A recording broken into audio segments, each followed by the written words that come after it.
मैं हूं आपके साथ अमन चोपड़ा और आज ये विशेष ब्रॉडकास्ट है, स्पेशल ब्रॉडकास्ट है। जो अभी अभी आपने शो देखा, लाल किले से गूंज, देखिए शून्य से शिखर की कहानी।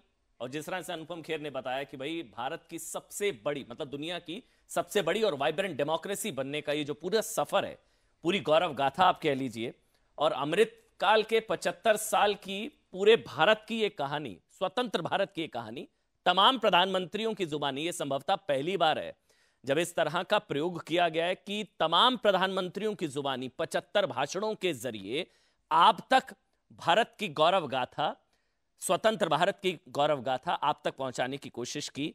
अच्छा, जो ड्राइविंग सीट पर थे मेरे सामने हैं अनुपम खेर है मेरे साथ, जो अभी अभी जिनका शो अभी आपने देखा, मेरे साथ इस वक्त लाइव है। बहुत बहुत स्वागत है सर, अनुपम खेर जी।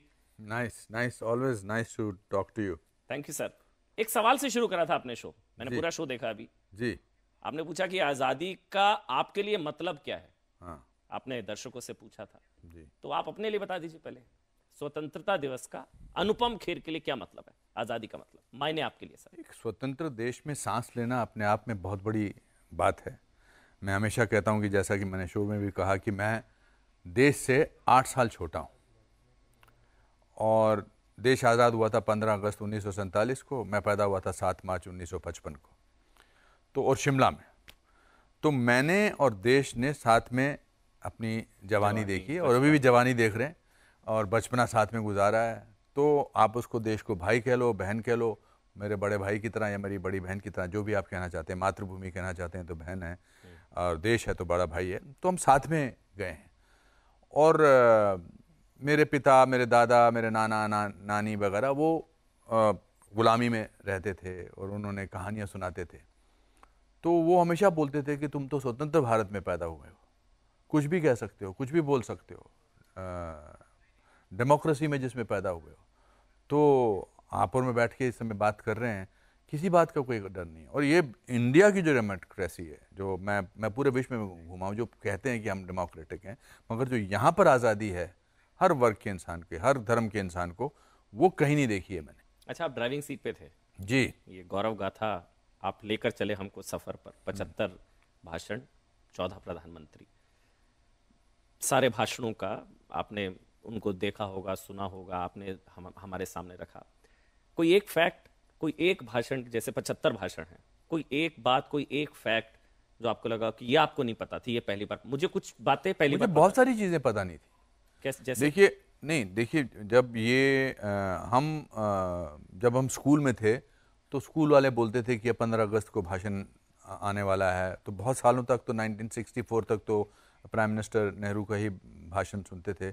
और एक प्रथा थी, 17 साल, और एक प्रथा थी और एक स्कूल में बिठाया जाता था सबको। मैं तो बड़ा हिंदी मीडियम टाइप स्कूल में गया था और हमारी तो प्रेयर भी थी कि सारे जहाँ से अच्छा हिंदुस्तान हमारा। तो आई थिंक जब मैं दोबारा रिविजिट किया इस शो करने के लिए, तो कुछ चीज़ें मुझे लगी कि ये नहीं पता थी पहली बार, जो पहली बार पता मेरे को भी कई जैसे प्रधानमंत्री नेहरू ने डांटा था जनता को कि आप लोग सुस्त हैं, आप लोग लेजी हैं। हाँ, तो चीन वाले ज्यादा मेहनती हैं, भारतीय कम मेहनती। हाँ, और व्यापारियों के लिए भी बोला था। It's not the question of, आपको अंदाजा है ना शो के बड़े दुश्मन बनने वाले हैं आप। सर, जो दुश्मन है वो तो दुश्मन ही रहने वाले हैं।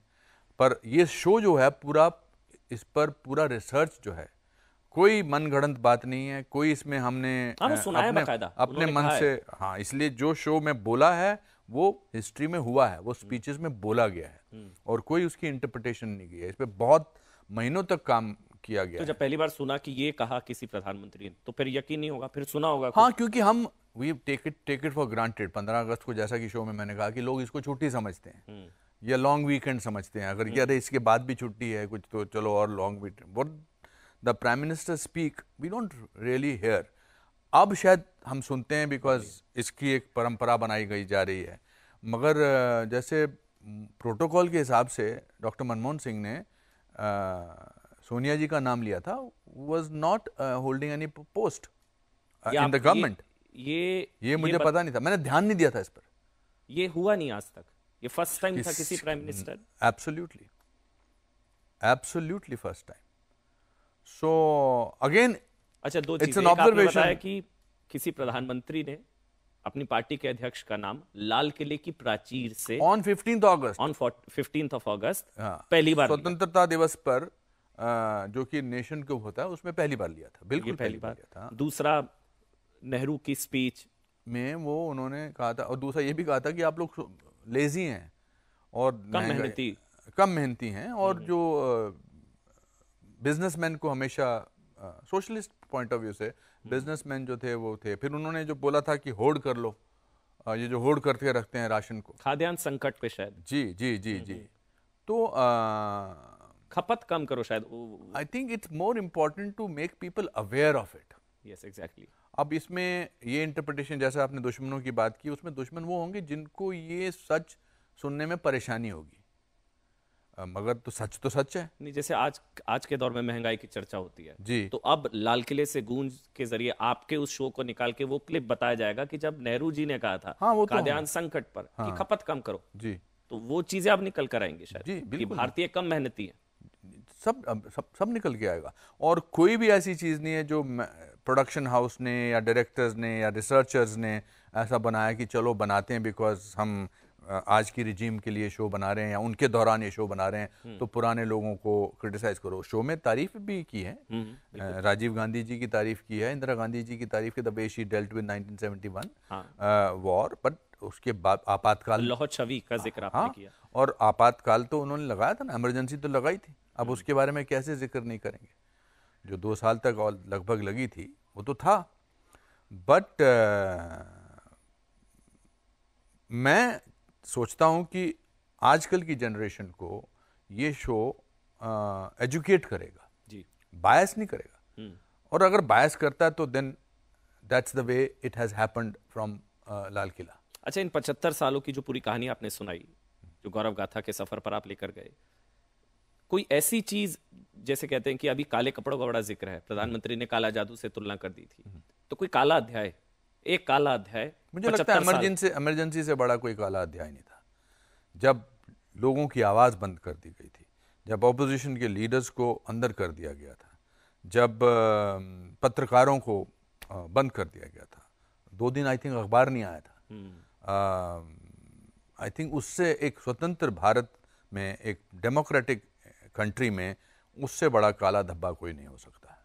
कोई टर्निंग पॉइंट 75 सालों का जो आपने देखा? वैसे तो पिछले 8 साल जो है बड़ी हैपनिंग रहे। देखिए, हम हर घर तिरंगा की बात कर रहे हैं।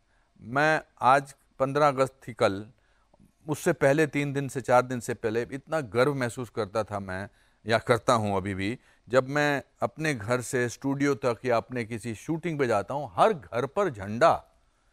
ये तो बोल के किया गया ना, और ऐसा तो नहीं है कि कोई आपको डरा के कर रहा है। हर इंसान, एंड पूरा ऐसा लगता है कि जैसे पूरा राष्ट्र जो है वो तिरंगे के गहने से सूत्र में बंधा है, बढ़ा हुआ। तो I think that's very good.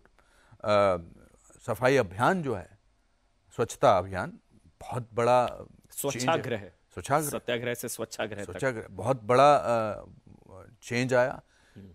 शौचालय विमेंस के लिए, ये छोटी छोटी चीजों पे हमने ध्यान नहीं दिया है, मगर ये रेवोल्यूशनरी चेंजेस आए। हमको प्रॉब्लम ये हो गई थी पहले अंग्रेजों से और उसके बाद एक परिवार से।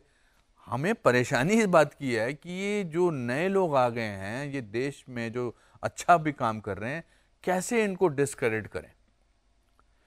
एज ए पर्सन ऑल्सो, जब से मैंने इसके बारे में बात करना शुरू किया था, जब इनटॉलरेंस की स्पीच वगैरह शुरू हुई थी, देश में इनटॉलरेंस हो रहा है, और जब इसके खिलाफ मैंने वो एक मार्च निकाला था राष्ट्रपति भवन के लिए, उसके बाद I am also not the most popular person in the world.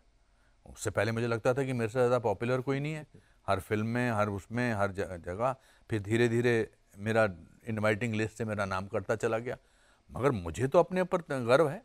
आपको at the end of it अपने साथ जीना होता है, और ऐसा दुनिया का कोई इंसान नहीं है, कोई इंसान है जो सबके साथ पॉपुलर रहा। क्या आरोप लगते हैं कि कुछ प्रधानमंत्रियों की विरासत को इतिहास के पन्नों में गुम कर दिया? क्या कुछ प्रधानमंत्रियों का वही जिक्र बार बार होता है, इसलिए प्रधानमंत्री संग्रहालय था जो सिर्फ नेहरू तक सीमित था, परिवार तक सीमित था जी।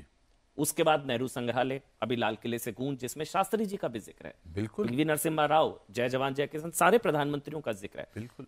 आपको जब ये शो आपने किया, जब आपने इस चीज का अध्ययन किया, आपको लगा कि हाँ वाकई कुछ प्रधानमंत्रियों के योगदान किया था, बिल्कुल को कम किया गया जैसे मुझे दुख हुआ जब नरसिम्हा राव जी को स्टेट दिल्ली में फ्यूनरल नहीं किया गया था। हाँ, पार्टी ऑफिस में नहीं घुसने पार्टी ऑफिस में नहीं घुसने दिया था। क्यों भाई? एंड क्योंकि हमारे काल में रहे हैं तो हमने तो उनके काम भी उनका देखा है। क्यों नहीं ऐसा हुआ? क्यों ऐसा महसूस कराया गया कि इनके साथ ठीक नहीं हुआ? ये मेरी पर्सनल सोच है और ये सबको ऐसा महसूस होना चाहिए, क्योंकि वो तो नरसिम्हा राव जी के साथ जिस तरह से किया गया, दैट वाज, उसको कुछ भी कह लीजिए आप, that was not fair. Shastri ji को लेकर भी आपने जिक्र किया कि ताशकंद में क्या हुआ आज तक नहीं पता है।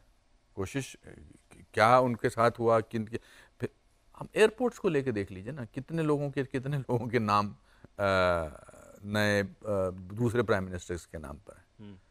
इसी डेमोक्रेसी का मतलब है कि सवाल पूछना। तो अब हमसे भी बहुत सारे लोग सवाल पूछते हैं, इस शो के बाद और भी बहुत सारे लोग सवाल पूछेंगे, मगर जो हुआ वो पेश किया गया और वो पेश किया है और उसमें आप डिसाइड करिए। उसमें कुछ रीजन क्या लगता है सर आपको, क्यों नहीं वो ड्यू जो रिस्पेक्ट मिलनी चाहिए थी, जो मैं बार बार वो शब्द बोल रहा हूं कि सम्मान में ना असमानता थी। सारे प्रधानमंत्रियों को उस तरह का सम्मान नहीं मिला जिसके वो हकदार थे, जो ड्यू था। 2 बार शास्त्री जी सिर्फ एक ही परिवार को खुश करने का मकसद था, एक ही परिवार को, विच इज, और उसमें जब तक काबिलियत थी, देखिए आप with all due respect Pandit Nehru को ले लीजिए, इंदिरा जी को ले लीजिए, पर उसके बाद फिर वो राजीव गांधी जब प्रधानमंत्री बने, he was just a pilot. कहते हैं कि जो चला गया उसके बारे में नहीं बोलना चाहिए, and I respect that, but the point is we are discussing a show, we are discussing a point of view, और आप जिसमें समानता की असमानता की बात कर रहे हैं उसमें बात कर रहे हैं, तो बाकी लोग भी प्रधानमंत्री थे। वो बहुत इंपॉर्टेंट है। As on top of that, on the other side, Narendra Modi ji जो प्रधानमंत्री, जब उन्होंने स्पीचेस देना शुरू किया, उन्होंने सब प्राइम मिनिस्टर्स को का कंट्रीब्यूशन के बारे में बोला था। सारे पूर्व प्रधानमंत्रियों का योगदान, सबका योगदान रहा है, उन्होंने हर बार उनको बोला है। और you can't take away, apart from the fact that I am an admirer of Prime Minister Modi, for the only fact, one of the facts is वो देश के बारे में बात करते हैं। मैंने हमेशा कहा है कि कोई भी इंसान जो देश के बारे में बात करता है, चाहे वो क्रिकेटर है, चाहे वो स्पोर्ट्स पर्सन है, चाहे वो पॉलिटिशियन है, मेरा वो फेवरेट है। अटल जी का भी जिक्र है कि उन्होंने पोखरण का क्रेडिट जो है इंदिरा जी को दिया था। हाँ। तो द फेयरनेस तो यही होती ना कि अटल बिहारी वाजपेयी जी ने पोखरण का क्रेडिट लाल किले से इंदिरा जी को लेकिन आरोप ये लगते हैं कि अभी की सरकार, मैं पॉलिटिकल कमेंट आप नहीं करेंगे, लेकिन आरोप ये लगते हैं, ये बोल के आप मेरे से कमेंट करवा नहीं, लेकिन प्रधानमंत्री संग्रहालय पर ही बोल रहा हूँ। जी, क्योंकि आप वहां वो कर रहे हैं तो अपना अनुभव बता सकते हैं। आरोप लगते हैं कि नेहरू की विरासत को कम किया गया है प्रधानमंत्री संग्रहालय के जरिए। तो बाकी लोग भी तो प्रधानमंत्री थे देश के, मे भी 17 साल तक नहीं राज किया उन्होंने, मे भी 2 साल तक रहे, मगर मुझे लगता है कि लाल बहादुर शास्त्री जी का contribution at the time of war, और जो उनका नारा है जय जवान जय किसान, फिनोमिनल था।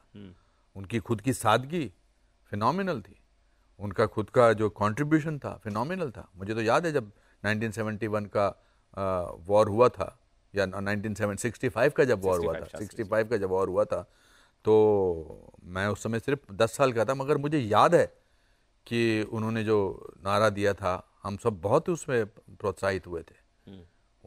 तो 100% सबका होना चाहिए था। कभी कभी मुझे लगता है कि मनमोहन सिंह जी का जो शो है, परफॉर्मेंस है, सबसे डिफिकल्ट है, बिकॉज उनकी typicality without making it into a caricature is very very difficult. बिल्कुल, वो वॉक और बोलने का तरीका, वो वॉक, पूरा 8 महीने मैंने उस पर काम किया था।